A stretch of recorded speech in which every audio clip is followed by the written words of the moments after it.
1,000 tangos for health. Better kiss your mid farewell, because they're in my lane. I'll trade my mana for kills, throw in my hook out for thrills. I gotta show off my skills, and now you're getting ganked. My bottle's filling, dismember is killing. Flesh keep stacks are building. Where you think you're porting, baby?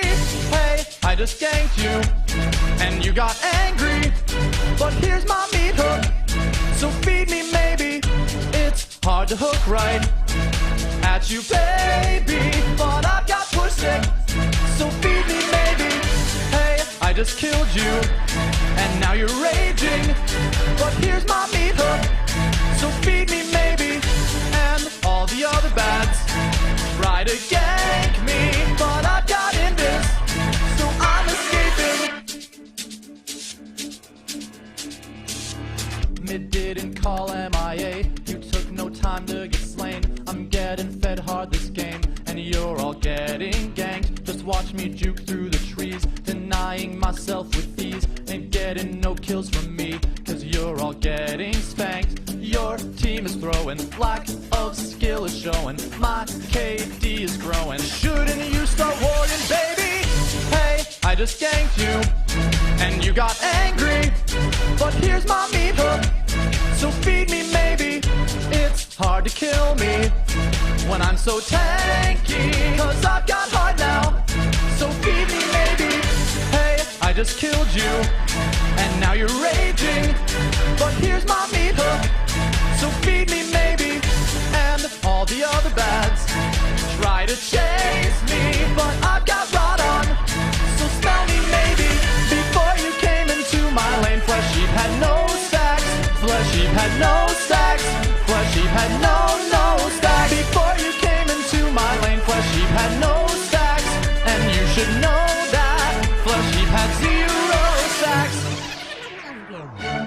First blood. Have I got juice on the chains? I bought myself smoke, so you can't see me. You kids don't realize you're all just fresh meat. Hey, I just killed you, and now you're raging. But here's my meat hook, so feed me maybe. The other team tries to blame their latency, but they're just butthurt, so feed me maybe. I can't believe I won this game. You kids are so bad, and you should know that, so I'll tell you in all chat. I can't believe I won this game. You kids are so bad, and you should know that, so feed me maybe. It's like a big fat cockney paedophile. He hangs out in the bushes, he pulls people into the bushes and makes them smell his disgusting stink, alright? I said good day, sir! Right guys, I'm back again for another cast. This is your caster Omega Kai, bringing to you round 2 of the Pool A divisions for the Kiwi Challenge Series 2. If you like what Kiwi Challenge guys are doing, go along to facebook.com/Dota2 New Zealand. This is an unsanctioned cast by them. I just got told prior to the first cast that I couldn't cast the games, but I've decided to go ahead anyway because I have been advertising all month, and I did ask them at the beginning of the month in an email, but hey, those are how the cookie crumbles, so I do apologize to them. As you can see on the screen, it's AG versus GTB. Both these teams being fairly new teams to the Kiwi Challenge scene. Quite GTB, by the way, meaning get to bed or go to bed. So hopefully this will be an interesting game, given that both these teams seem to be on a relatively similar level. So we should see some interesting play. Just a quick plug in there. If you're not already a member of the Southern Cross Dota group, go along to the Southern Cross Dota forums, sign up. They've got some vlogs, they've got some guides, they've got some interesting articles to read. One about the D2NZ. In fact, it was quite interesting. I found that very, very interesting. But also, they like to promote a number of events from a number of different groups. So if you can lend some support to those guys, that'd be very, very useful. Yet again, I am Omega Kai, your caster. So if you're following me on Twitch, very much like if you click follow, or if you're looking at this later on online in YouTube, hit subscribe, because your support will be much appreciated. And I just want to thank you right now if you do that, because that means a lot to me. Anyway, jumping into the game, my co-host or my Coco is Bear Panda. I don't know if he's back yet. Are you there? I am here. How's it going, Omega? Good, buddy. Good. And we look at where the first two bands being very indicative of what happened in the last game. We see a Wisp, but we see a Bat Rider band there. Two very, very strong bands. Yeah, absolutely. Wisp is just one of those characters that if you have someone who can really knows how to play that Wisp, it's just a nightmare. Yeah, and he adds so much to a team. He can turn a non-global hero into a global hero simply just by tethering to him and teleporting away. And I saw an excellent play earlier today with Sand with doing just that. So, but we do see the first pickup here being Lifestealer for probably that trail lane position. I don't know where else we put him because he's so good in that trail lane position. And looks like we're going to see another Nature's Prophet as well. Yeah, given that they've banned out their Gyro and that and the Windrunner, that means that they're going to probably look to pick up Darkseer if they can for that long lane, if not Weaver. But I'm leaning on Darkseer with this particular pick. I think Darkseer would do very, very well against any other long lane or against a tri lane, especially if it had a life steal in it. So I'll be interested to see what they do pick up. 5 seconds remaining.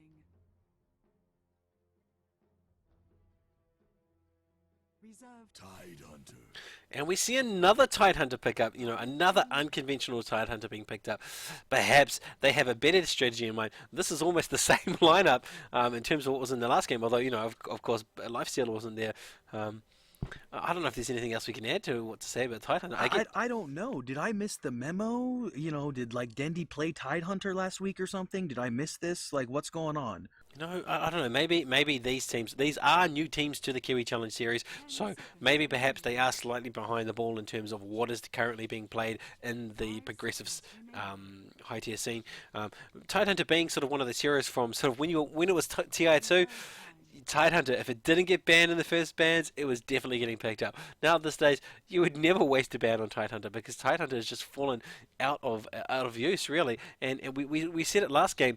He has this great early game team fight with the Ravage, but he doesn't add much else. And we see another Rubik being picked up on the other team, and this is almost a mirror matchup, except I guess there was no life steal in the last game. Yeah, and I mean, Tidehunter, when you have that Rubik, it's so easy to steal the Ravage. So we'll see how this works out. But if that Rubik is able to steal every single Ravage like we saw last game, then this Tidehunter is basically going to be useless. So let's see how it works out. But I'm not having high hopes as of right now. Yeah, we see we're into the second round of banning. They've banned a DK. DK is becoming quite popularized now in sort of that mid position, in that trailing position. But, and he's got such good pushing power with his ult. But I don't think, with the lineup that Abo Gaming's already got there, I don't think Tidehunter would have actually fit into the. Sorry, I should say Dragon actually would have fit into there, even though it's early and they've still got 3 picks to go. I'm not sensing that this is a team that would take DK. But hey, I cast so many things and I call so many things and they're always wrong. I mean, in some games I call a 3-1-3, but I don't know.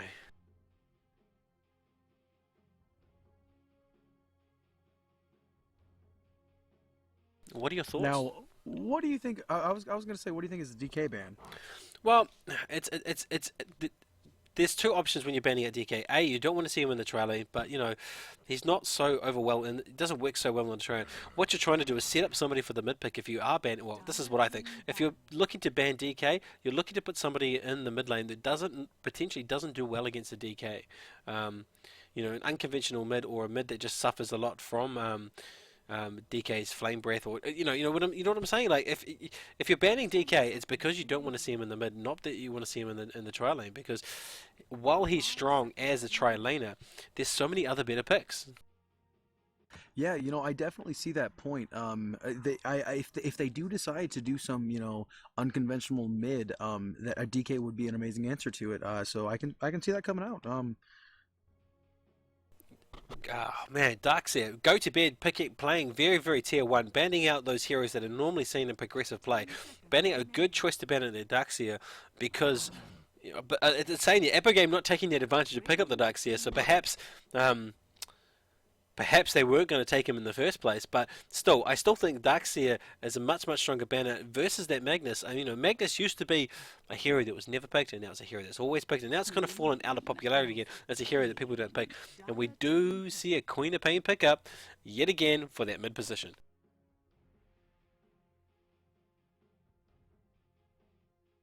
What? Yeah, I was gonna say, is this the same team with a different name that's playing this time? It kind of seems that way. So far, Yeah. 3 of the heroes are the same. There is the chance that Queen of Pain is going to be in the side position, in the off lane position, because we do see that on occasion, Queen of Pain doing the long lane, because all she really needs is levels, you know. But it definitely, this sort of matchup, it definitely looks like Queen of Pain mid versus that Storm Spirit, and we've got a Lifestealer Storm Spirit bomb. That's going to be good synergy there, and I'm going to be excited to see how that turns out.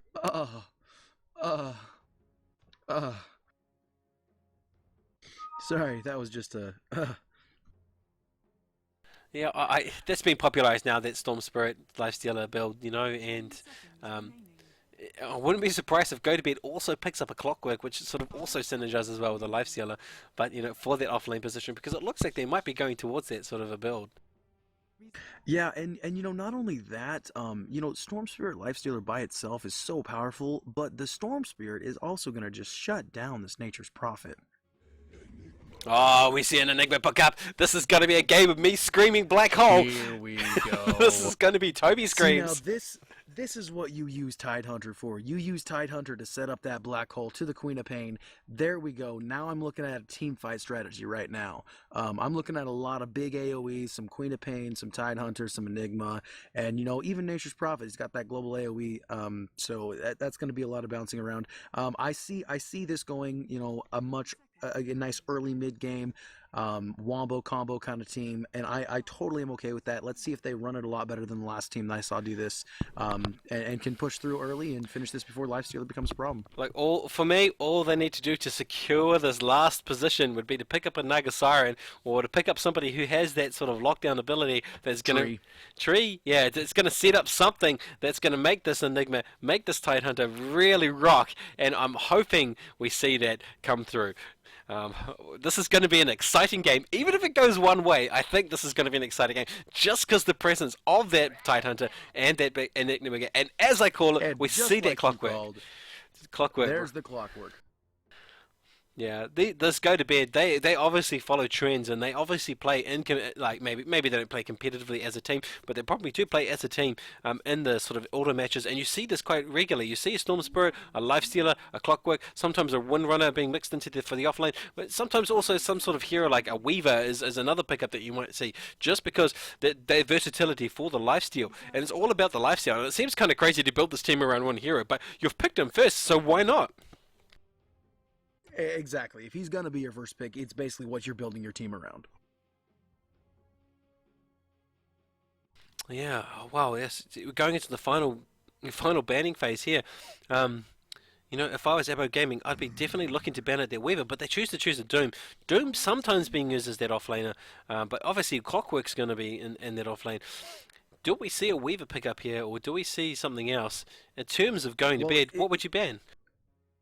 I was about to ask you the same thing. You know, as in terms of go to bed, I would actually get rid of something that's going to lock down the Lifestealer. Probably actually a Bane. You know, I wouldn't really want to see that. It would work well with the lanes they have, and they need some a little more support in there. I wouldn't really want to see a Bane. I have a feeling though we're going to see Abo Gaming not picking up a traditional offlaner. I have a feeling we're going to see someone like Enigma being, it's going to be a 2-1-2 split, or possibly Enigma in the jungle. So they're going to pick up somebody like possibly Lone Druid, or something more durable, as opposed to picking up something that can specifically shut down Lifestealer. Although I think that's wise, I don't see Abo Gaming doing it, given the lineup that they currently have. Well, you know, I wouldn't be based on this last pick. I'm not even going to say it until after this last pick. Actually, you know what? Just let my crazy thoughts simmer for a minute. And it's going to be the Juggernaut. This is, apart from Enigma, this is the same team that we just saw. It is, except it's got the Enigma instead. You know, and like, this just kind of shows, my friend Bear Panda, he comes from the American scene. He may not see these kinds of picks that are being used in the kind of team plays that he's used to casting, but definitely we see Juggernaut coming through and Queen of Pain coming through quite regularly in our drafts. Normally not together, but 2 games in a row we see Queen of Pain and Juggernaut. Well, now this team is making sense here. Okay, we have a Nature's Prophet, we have an Enigma, we have a Juggernaut. We have a real pushing lineup, and if they play this team correctly and they push early, before Storm Spirit gets those level 11, Life Stealer starts getting up, and gets his Hand of Midas up and his armlet up, then that's when they're really going to have problems. But with the team that they have, with Nature's Prophet and Enigma, they can easily be pushing a tower down by 4 minutes, and a Juggernaut can be pushing the other one down within 6 minutes. All I got to say is, wow, they've picked up a Chen for that last position. Chen almost never been picked up in the Australian Lord. New Zealand circuit. Chen being one of those heroes that probably requires a little bit more finesse to play, and I don't want to degrade anyone, but sometimes that requires a little bit of sort of foresight as well as finesse to play. But I'm going to be interested to see how this pans out, given that they've got this strong team, and they may do this unusual thing that I've seen recently, which is a creep bomb with Chen. You take over a tanky creep and you just dive strong with it, and Nyx comes exploding out, and you think, what the hell? Yeah, and that would be awesome. Pretty much they have the Life Stealer, and every single person has a combo for him, except for the Rubik.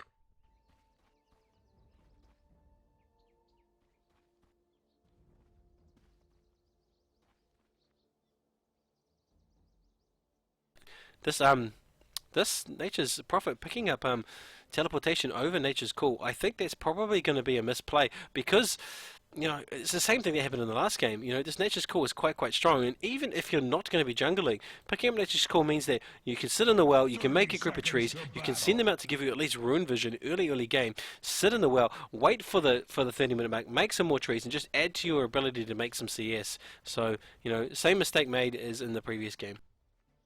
Yeah, or if you wait until 29 seconds, or 29 counting down, you can Nature's Call and then actually block camps.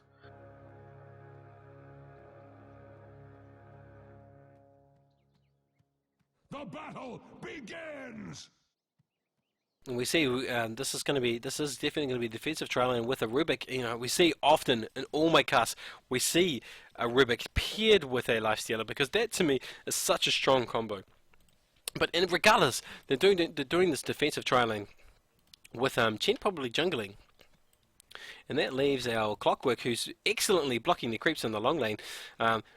This team AG is looking like it's playing like champs at the moment in terms of their picks and the way they're looking to play. Yeah, absolutely. We're going to see how this ends up, but I'm excited to see how this Enigma fares. I'm excited to see how this top lane goes.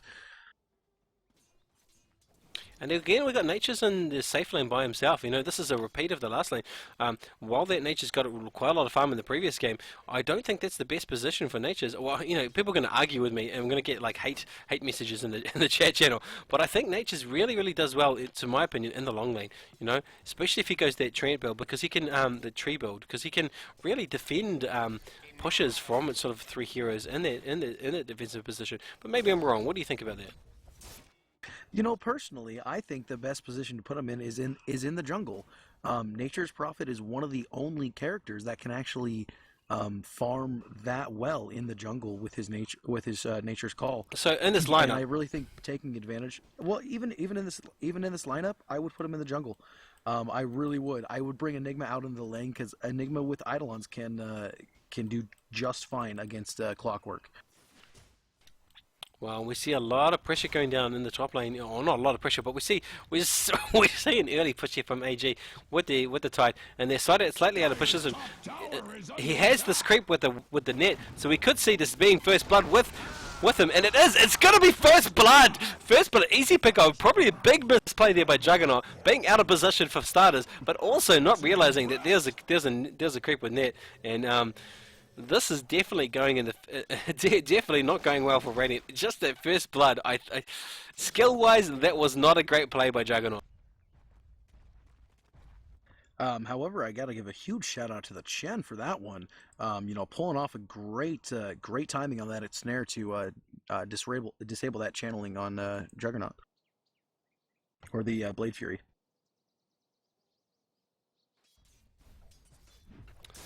Yeah, wow. That was a little bit exciting for me as a caster because they were so far out of position. And they've got this dual lane in the top, pushing this tower basically on top of the tower and circling around through the jungle is Chen, knowing that they're not going to retreat. And I could see this being a pick off of First Blood, but I just wasn't sure if it was going to be this Juggernaut or if it was going to be this Tide. And they picked right. They shut down the carry because you want to shut down their Juggernaut.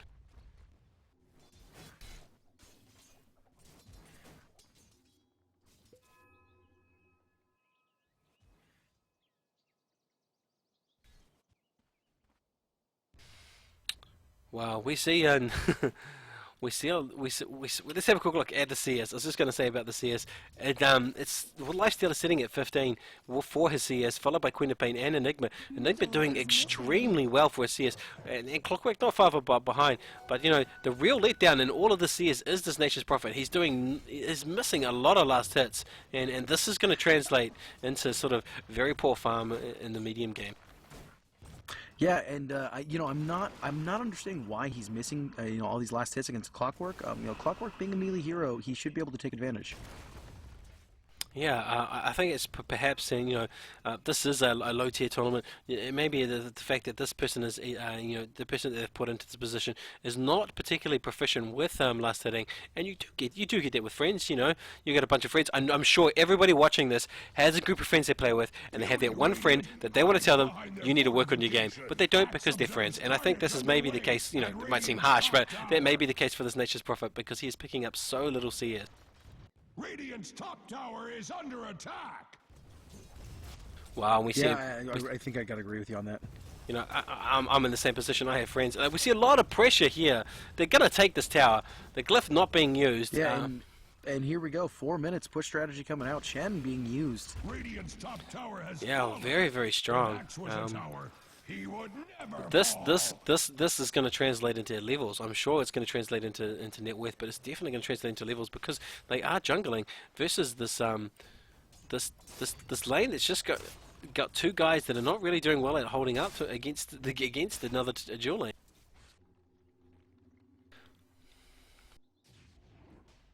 And so if you were in the Radiant position, what would you have done to defend that tower there?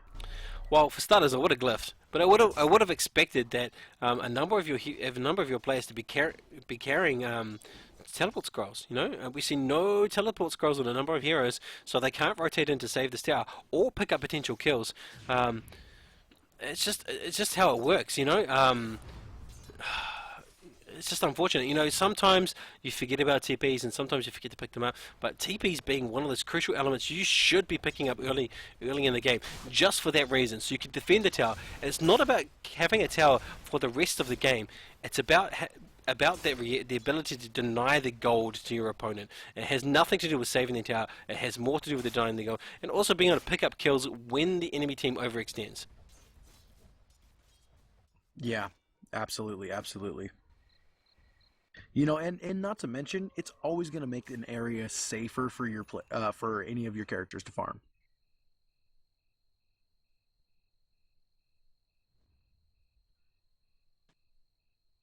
Just want to let a few of you know, some people have asked me why am I not casting this in game. Your best bet. Whoa, hold on, we see an amazing play onto the Enigma. We see a combination of pickup from Rubik as well as a follow through from the Storm Spirit, and that is a easy kill. Makes it 0 for 3 in favor of GTB. GTB playing very, very strong, and I have big hopes for GTB easily taking out this game. Wow, it's an early game. It's only 6 minutes, but they're playing like tier 1 champ.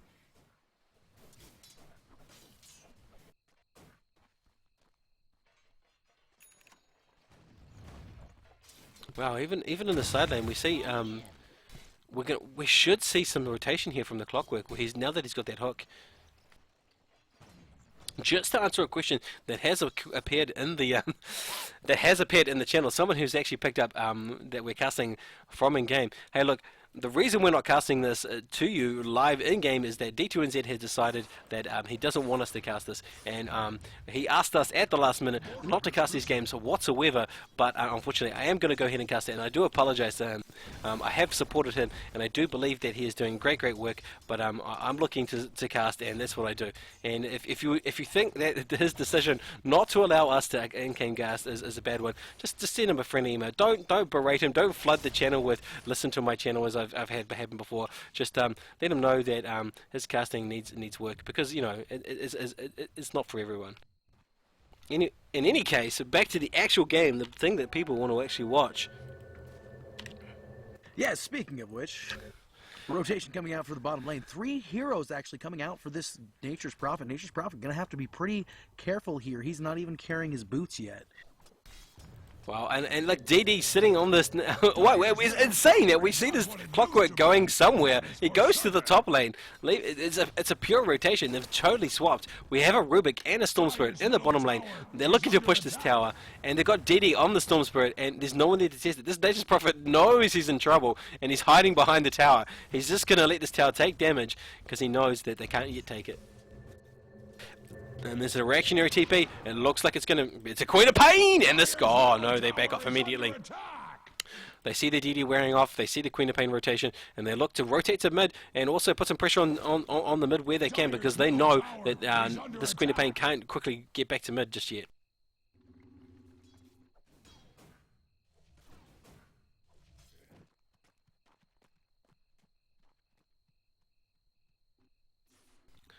Wow. I'm just waiting for this Storm Spirit to go check this top rune. I'm hoping he can pick up the regen. Yeah, and if he does, he's going to be in a position to quickly TP let's just say, what is it? A lightning ball into a gank if he realizes. But no, he does pick it up, and this is going to work out well. This is going to transfer into probably a kill if he plays it really well, especially in this mid position with Enigma and Queen of Pain. This is looking pretty dangerous with Chen there. And we see Queen of Pain scream, and she's in position. There's a pickup. There's a lightning ball just as we called it, and a electric vortex. He's spinning, but he's spinning onto nothing. It's a waste of a spin, and we see Enigma going down. This is a disaster for AG. Just not being able to convert it. Absolute disaster.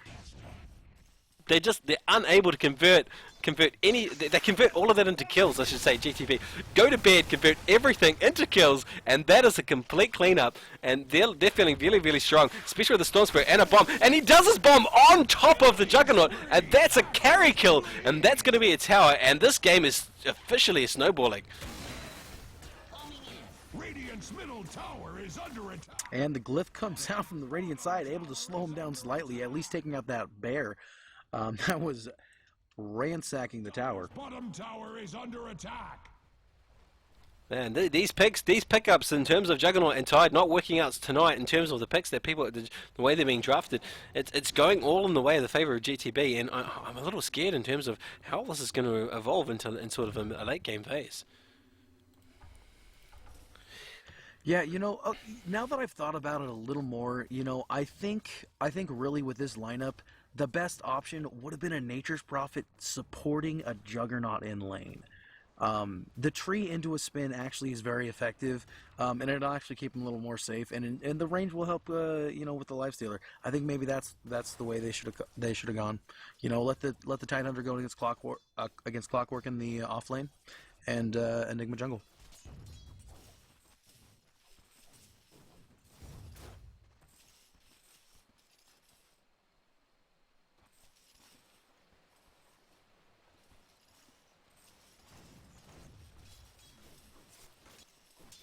And smoke coming up the mid lane.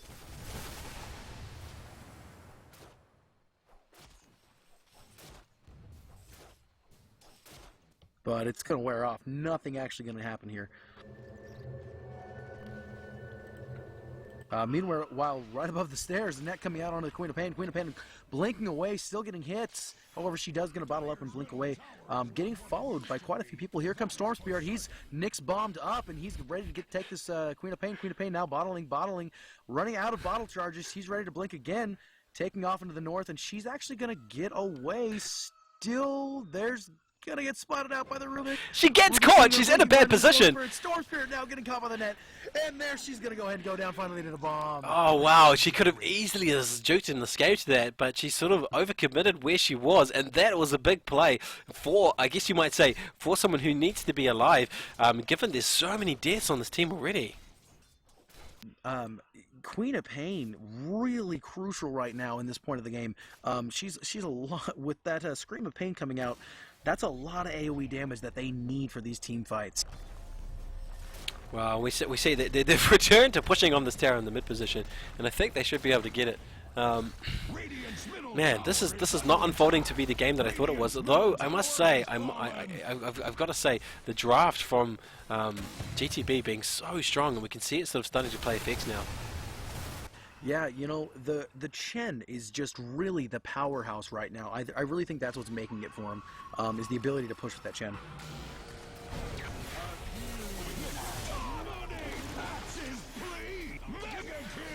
Well, and we see a mega kill. Lifestealer just picking up everybody, left, right, and center. There's nothing that these guys can do. They're just falling over. It's 0 for 9 at 13 minutes. This is a disaster for AG. They're just being outplayed as well as being outdrafted. They need to get it together. They've got this black hole. They haven't used it effectively yet once in combination with the Tide Ravage. He's not even level 6, so this is not converting into a very good game for them.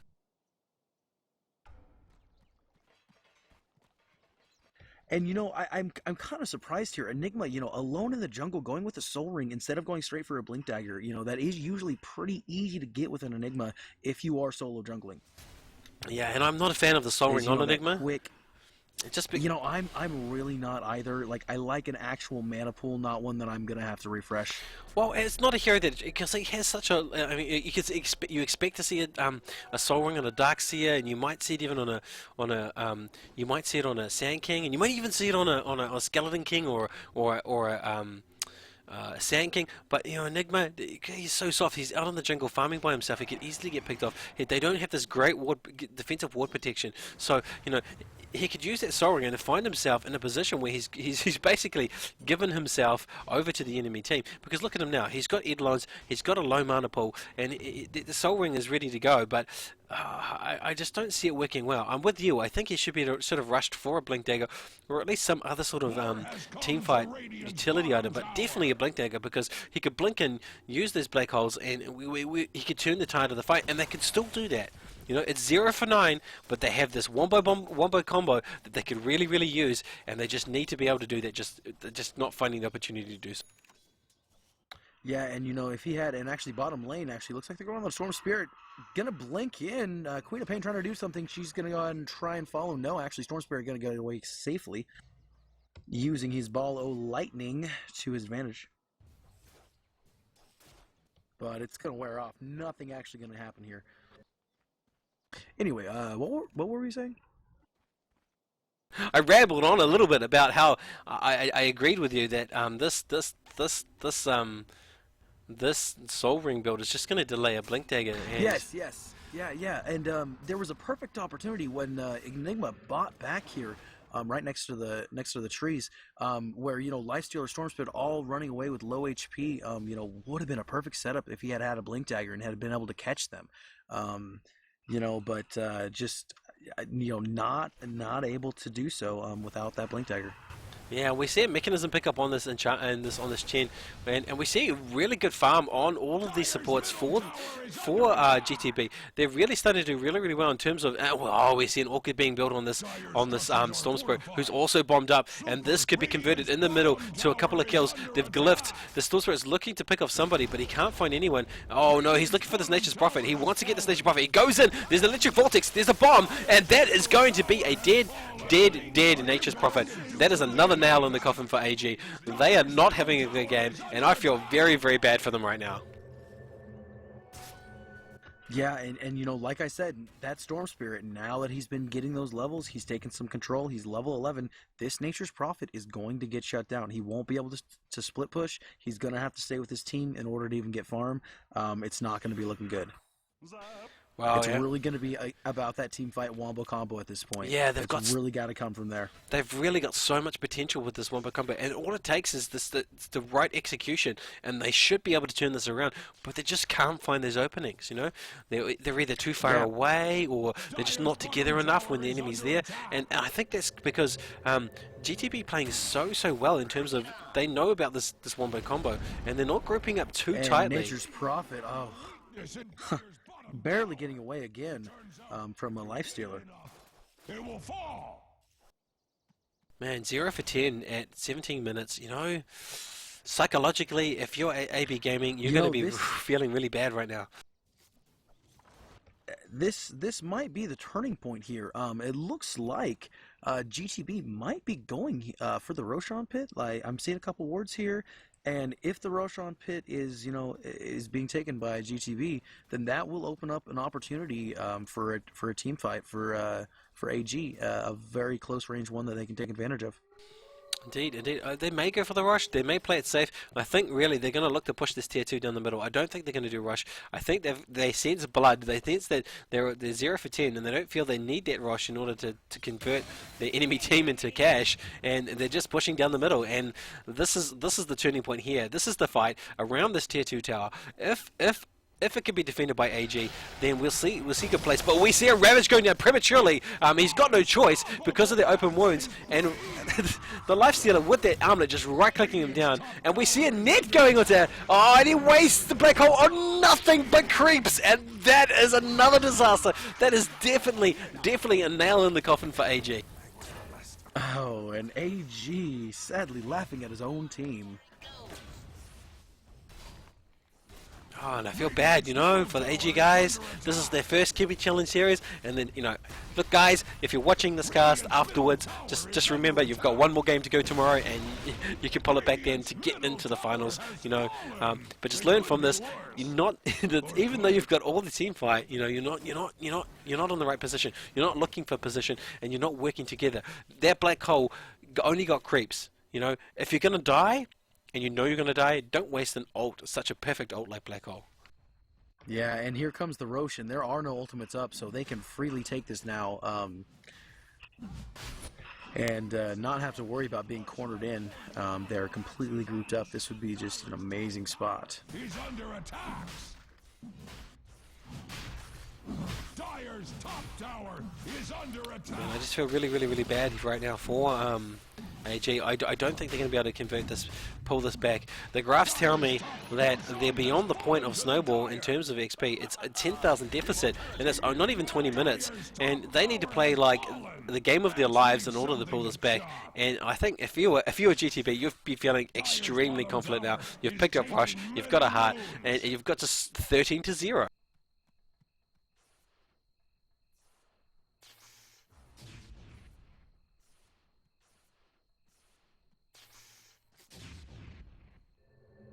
Hey guys, if you are watching the stream and it is lagging, please let me know. I've got one message saying that it is a little bit chunky. If it is chunky, please type in the chat channel. It is chunky. That'd be nice to know, because I can still modify those settings to take that into account.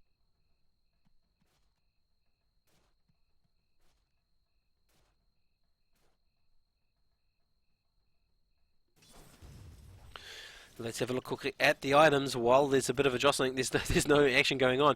We can see here that there is AG sitting on very little. Looks like this Nature's Prophet looking to build into an early Decimus or potentially a Black King Bar, but probably an early Deso, but being so far off.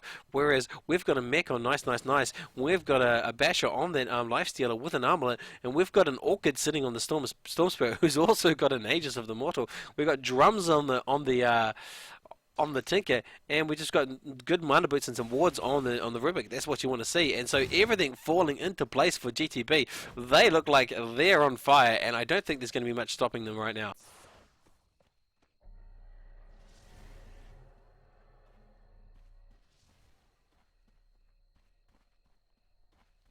Yeah, I pretty much got to agree with that. Yeah, what do? You know, this is the point in the game where, as a caster, you're feeling quite bad for the other team because you know they've got this team fight potential. You know they've got Gwendoline Scream, they've got Juggernaut Ult, they've got Black Hole. You know they got all these things that can work together with Ravage, and it's just not working. And I feel so terrible for them because I know they've got the potential. They're just being outplayed in all the lanes, and that's just the power of the draft. You know they really, if you looked at the draft that's online for AG, that's a TA, that's an international 2 draft. You know, they've got a Tidehunter, or maybe not the Nature's Prophet, but maybe the other heroes. Whereas GTB, they've got all current tier 1 heroes. They've got a very, very strong draft. So that's sometimes you can basically just lose the game in a poor draft. Yeah, and not only that, it's also the way this draft was placed. I gotta say there were probably some better options. And Nature's Prophet actually trying to take out the Storm Spirit. I don't know how much like you know what it's like to lock down a Storm Spirit. Unless you've got a silence ability, that ball lighting is going to ensure that Storm Spirit gets away. And this Lifestealer choosing to farm their jungle because he's got nothing else better to do. And that's a bad sign. If the opponent team is farming your jungle freely just because they can, you know that's not going to be too far away from a Rex. And it looks like they are rotating into top to not only just take this tower, but they may also push for Rex. And DD being bottled by Storm Spirit. And a massive push coming out from this Chen. And they're actually going to come up on top of them. And we see a premature spin there by Juggernaut. That's going to be converted into a death, just like that. And they're pushing on the tower. They've killed both the Storm Spirit and the Juggernaut. That Juggernaut throwing his life away with a spin to pursue when he should have just run away. And there we go. DD on the Storm Spirit being used to effect. And this is going to be a tier 3 tower, if not a Rex.